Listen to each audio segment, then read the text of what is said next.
یوه ښځه وایي ما به تل له خپل خاوند سره جنجال کاوه، ځکه چې هغه به زما غوښتنې نه پوره کولې.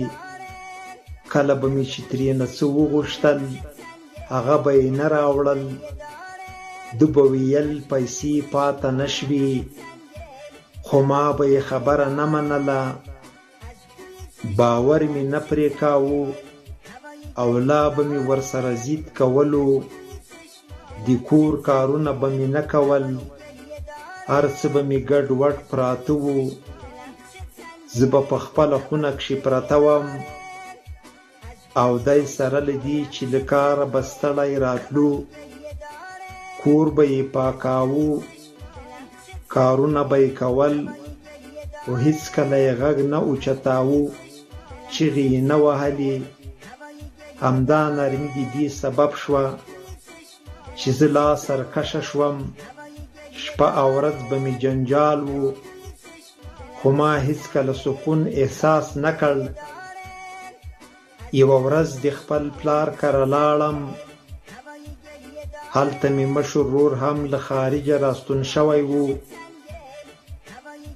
موږ خبرې کولې، ده د خپل ژوند او پردي وطن کیسې کولې.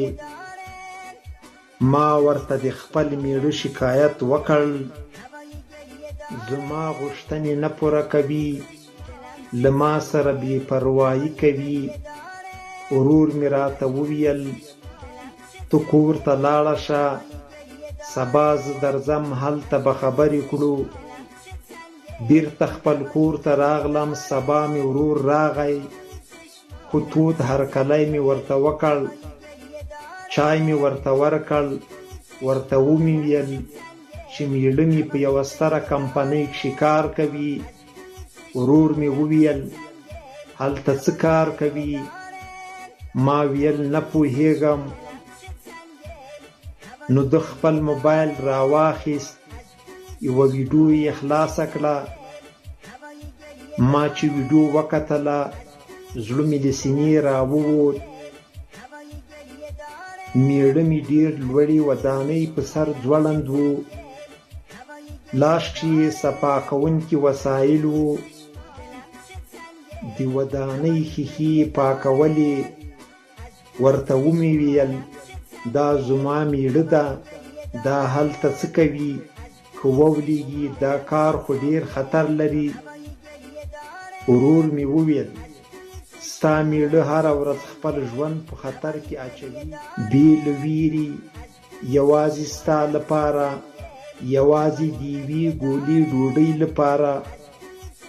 اوس پوه شوې د ژوند اصلي معنا څه ده؟ ورور مې لاړ، زه یوازې پاته شوم او په ژړا مې پیل وکړ.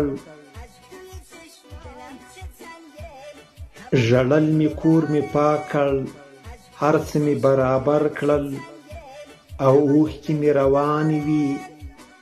کله چې مې میړه دروازه وټکوله منډه مې کړه، دروازه مې پرانیسته، کلک مې په غېږه کښې ونیو او له زړه مې بخښنه ورڅخه وغوښته.